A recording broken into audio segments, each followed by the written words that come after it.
That is almost like Castries. Look at the number of cars that were down there on a Friday.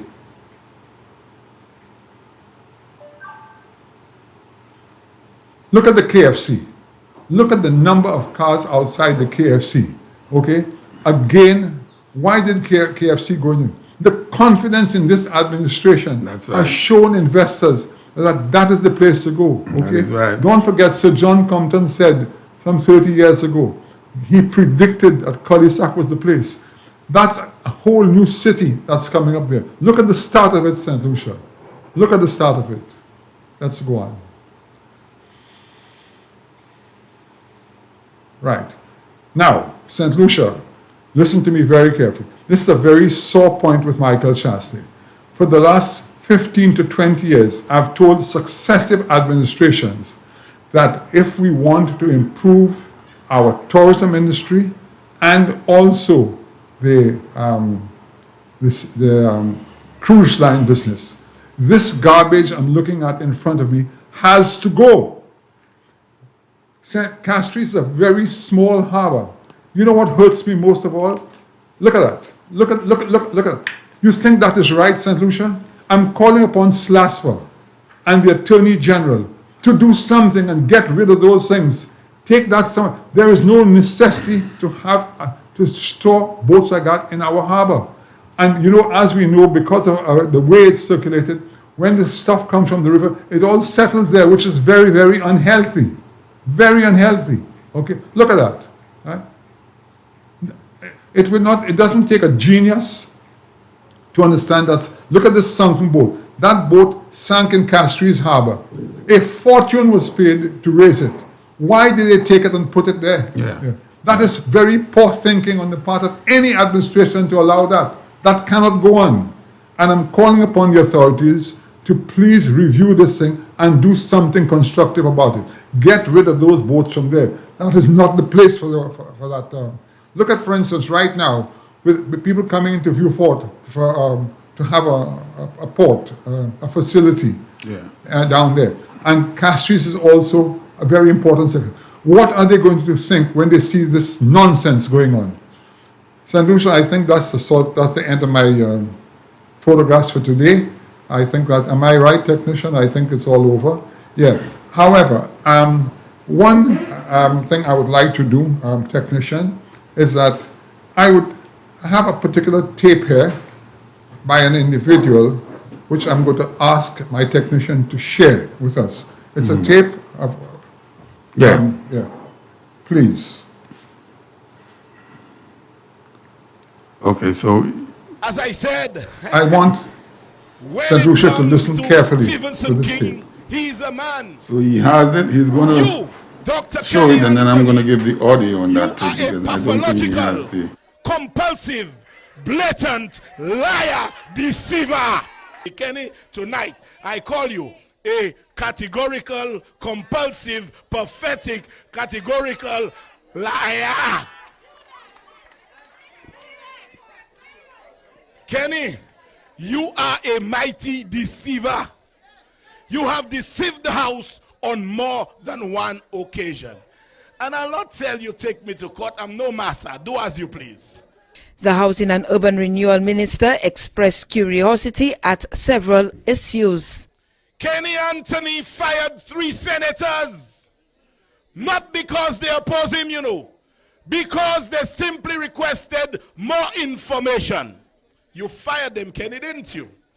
But tell us, how come Earl Huntley disposed of the government property in New York, and he said in court that you did not know and you didn't fire him? Is it because he said you asked him to keep Greenberg a secret? Do you all have other secrets?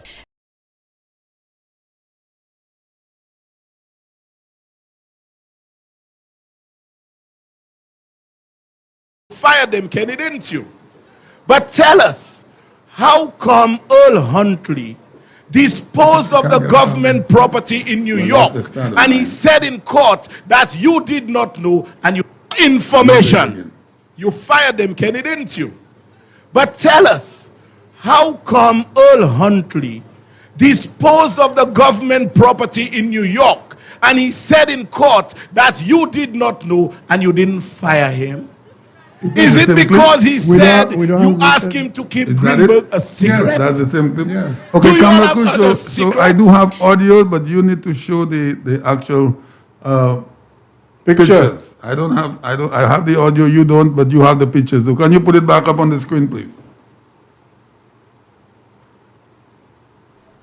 As I said, Take it from there. information. You fired them, Kenny, didn't you?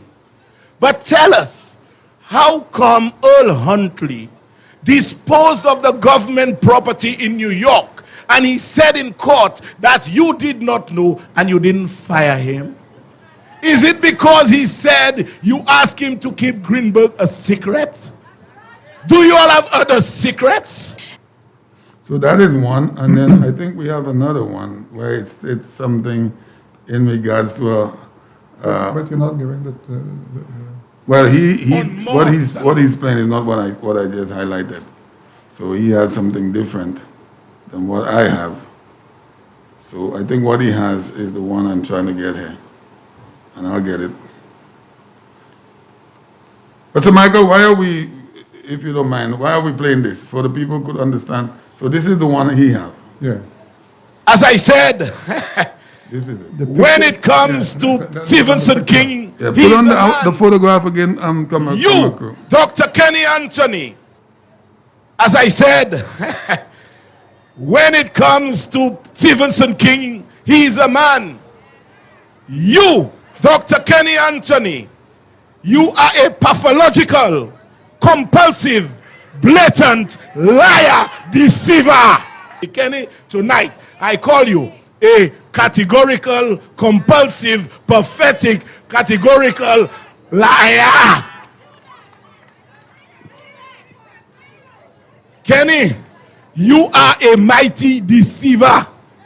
You have deceived the House on more than one occasion. And I'll not tell you, take me to court. I'm no master. Do as you please. The Housing and Urban Renewal Minister expressed curiosity Of the government prop. So that this. So this is what you want to You do. say that anyone who stands in the path of his modus operandi is to destroy the person. Now, Dr. Anthony was the Prime Minister of St. Lucia, was the Prime Minister of St. Lucia. Regardless of what differences that he may have had, do you think that is the way to address a Prime Minister of a country?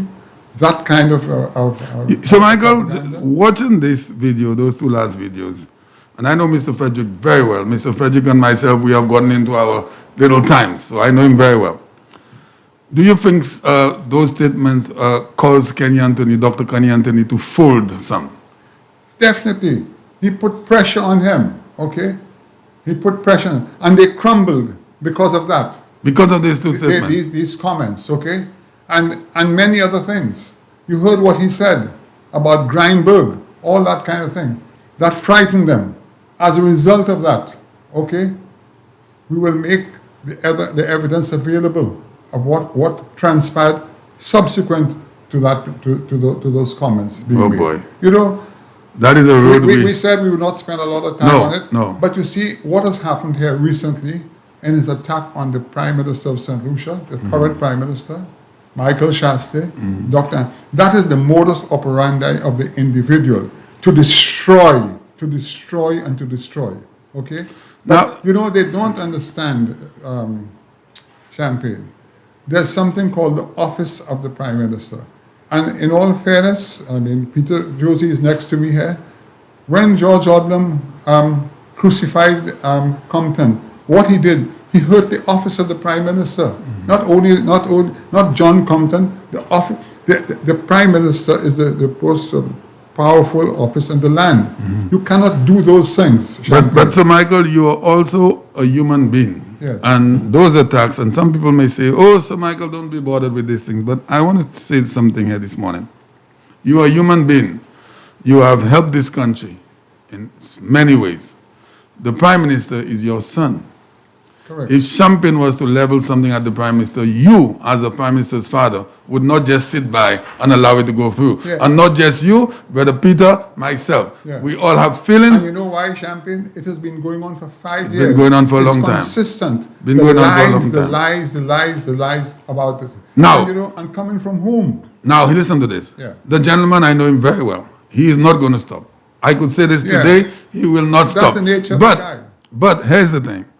While he will not stop, do you just sit back and allow him to just do this to your family?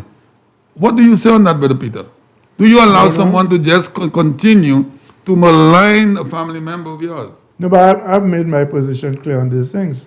This radio station is a blessing. Why?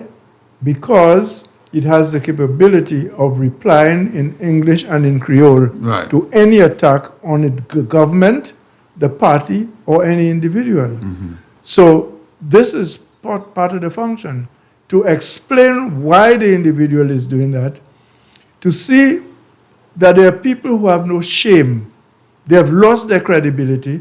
And I repeat, the people of St. Lucia, given an opportunity, I would say 90% of the people of St. Lucia would love an opportunity to visit New York, Miami, somewhere in the United States. As a government representative, an MP in Parliament or a minister, people would come to you and see, you know, Mr. Jones, you see, can you get me a visa and think, you know, would you help me? It's becoming more difficult because the people, the authorities, the American authorities in Barbados now realize that politicians do that and the people may not come back. So it's a little more difficult these days. But if you have any credibility, the office in Barbados, that is the U.S. Embassy, will more likely help somebody that you are trying to help get a visa. If you have lost credibility with the government of the United States and you don't have a visa to enter the United States yourself because you have been discredited, they will not listen to you when you try to get a visa for someone else. And that is the point I've made over and over again. I've said nothing else against that particular person, you know. Well, nothing else. I could speak Richard's name because Richard and I have And had you our- notice I'm not calling names That's okay. either. Richard But and everybody- I could speak his name. Richard and I, we know each other for a long time. There's a question that has to be asked to Mr. Frederick. Why is he doing this? Why he continues to attack just the Prime Minister and his family? And we want that answer. Now, one of the answers I could come up with is because he probably was ousted from the United Workers' Party. And he continues and to he blame... blames the Prime Minister. And he continues to blame the Prime Minister. So- But so- I am saying to so that's him... one reason. That's I am one saying to him, the Prime Minister is not to be blamed for him not being UWP. A vote was put out. There was a disciplinary committee. I am part of it. I was there. And the delegates were the one that made the vote. They went to vote to get Mr. Frederick out of the party. But- if the Prime Minister is a member of the party, maybe he voted as well. But there are 400 and something people he has to blame for him not being in the party. But not just the Prime Minister. But it is convenient to blame the Prime Minister and even the Prime Minister's father. But I'll tell you something which I haven't said to the Prime Minister's father, who is sitting next to me, and we have a fairly good speaking relationship that goes way back. He doesn't even remember me as much as I remember him. Right. And that is one thing I would say to him today and to the listeners of St. Lucia. If a person can sully your good name, you know, and I think one of the Shakespeare plays said that, you know, who steals my purse steals trash. 'Twas mine, 'tis his. But if he steals my good name, he deprives me of something that is most honorable and the thing that I know best. I believe trying to discredit Sir Michael's good name is a lot more dangerous. Although at this stage of Sir Michael's life, I don't think he cares one way or the other. I would also be worried if I was Sir Michael, and I never said so to him, I'm saying this for the first time. If a person can come into my yard and interfere with the braking function of the car, in other words, they're trying to kill me, it still would not matter because you take a life, you still didn't take my ideology, what I believed in. That's right. So taking my life And my legacy is there. and my legacy is still there. But the people who would think of those things are people that are very dangerous. And they may not be the same ones that are speaking or spewing all the nonsense and all the negative vibrations, but they can motivate other people who may not know better, who may not know the truth, to act in a manner that these people would not normally act. So these people are very dangerous. And that is why this radio station, from Norbert, yourself, Dr. Secret, Dr. Secret, all the guys. everybody, including the minister on Monday nights, everybody who has an opportunity must come to speak the truth to the people of St. Lucia, to explain things to them in a manner that the opposition will not explain. And that is the beauty. That is why I come here on Wednesdays, and I make a point, God willing, to come every Wednesday to do this. Brother Peter, I'm not Let me crying. just say something to you, just before I do my tender thought. You know how many times that this gentleman has tried to decry the education of the current Prime Minister. Yeah. He's this, he's that, he's the other. But you know, the question I need to pose to him, if in fact that the Alan Shastri is now Prime Minister of this country, okay, and this is a position that he wanted so badly, he not only does not have the position, at the pinnacle of his political career, he tendered his own resignation based on the facts to bow out. What does it say? You have to learn in life when your time has come where you need to be, okay? And, you know, it is very sad that what message are you sending to the St. Lucian public? How many thousands of mothers who scramble, save a bit of money to send their children to school, teach them good manners, to rise up in life. Look at the number of St. Lucians that have been successful abroad. I brought up that recently, the Williams guy who was raised somewhere at Chaussee Road. He's now one of the top scientists in America today. The man is just 50 years of age, okay? Think of this gentleman's mother and father who taught him what to do to be respectful in life. I'm not trying to say that the Shastri family have to be respected, but we ran basically a good home. The Prime Minister was brought up under certain conditions. He had a mother that took very good care of him, taught him the right manners, how to address people. And St. Lucia is benefiting from that today. She's still taking good care of him. Yeah. But Sir Michael, go ahead. So what I'm trying to say, the message the Shastri family is really sending to St. Lucia. In a couple of years' time, I will be history. I'll be gone, okay? But there are lessons to be learned of how a family takes care of their children. That's right. When you raise proper children, what they turn out to be in life. And that is so important a message to send, because that's how we learn. You learn from other people's progress and successes. So, Michael, I'm not here crying for you and your family because you're a grown man, you know how to live life, you have lived life. Yeah. But your family, I'm certainly sure, have never attacked Mr. Frederick's family in any way. I don't think you have attacked him on any way in the past. I don't think your son has attacked him. I don't think your daughters has attacked him. So I'm asking the question, why is this continuity of these attacks?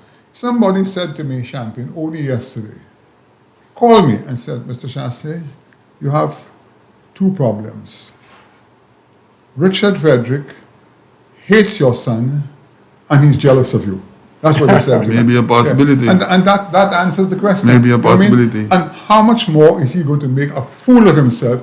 Because the Prime Minister doesn't take on Richard at all. Never. He has not said a word. Let me just say something that is connected to this, but not directly. There's a little black guy who calls here and tried to put pressure on me, accusing me of this and that and the other. Now you have to be careful with that the way you made that, because people always talk about the color thing, not just to prevent you from saying what you're saying, but you. There's a dark-skinned fella if you don't like black. Okay? And you know, there's a reason why we're afraid to say black. No, I'm not afraid. No, I'm saying one of these days we must face the fact. That's right, the reality. Okay? The reality. But let's say dark skin if you don't like black. Okay? Trying to say things about me and Sir John. And it just came to my mind because I also have written about this and I'm editing this.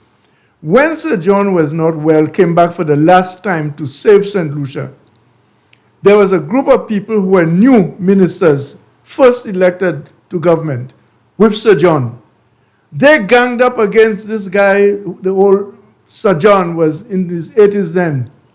And they wanted to make demands. Sir John told me one of them in particular wanted to be the minister in charge of the police. I'm not going to call his name. Okay. But this guy and others, when Sir John wanted to stay with Taiwan, okay, or switch. Sir John wanted to switch to mainland China. They wanted Taiwan. Taiwan had spent money, so I was told.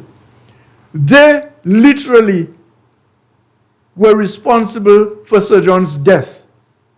They put so much pressure on Sir John that he literally had to run to America to get medical treatment and died. I was not there. I was not one of those persons who contributed to the demise of John Compton, Sir John Compton. Okay, so I want this dark-skinned guy who loves white women and the woman left him and went about her business. You can love who you want, but don't blame me because I said black power. These two words didn't go together. We have to come to terms with this. Anything that is African was not good. When they ganged up on Sir John, who did it? It was not any white man. There were no white people there. You understand what I'm saying? So those who want to be confused, you know, can be confused if they want. But the people who were instrumental in killing Sir John Compton, these are the ones that this dark fella I'm talking about, he should get their names, learn his history, and try to talk about them or write about them, as I am doing now. Yeah. I'll tell you something, in getting up this, and the last thing I'm going to say on the Richard Frederick matter. Mr. Frederick, when I look at him, I know him very well, personally. You have said so about 100 yes, times. Yes, and I have to continue the man. The man, I know him very well, even if, well, the little I know about him, of him. We have been places, Mr. I'm not Frederick questioning that. When I say places, meaning in the political arena, this is a man that came into the United Workers' Party as a prince. I'm not questioning that. No, let me just say this. He came in as a prince and we embraced him as a prince in the UWP. We all love Mr. Frederick when he came in as a prince. That particular reason, when Mr. Frederick got off the United Workers' Party, for some reason, all those that were instrumental, those that were supporters of Alan on my behalf, if I was, in terms of his financial background, I would get a yacht, buy a private jet, enjoy my life nicely, in a nice manner, as opposed to every week trying to take somebody down. I'm talking about me, I'm not saying him. I'm saying if I had that financial capital he has, I would buy a nice yacht and every Sunday have a barbecue going down to Soufriere. I would buy me a private jet.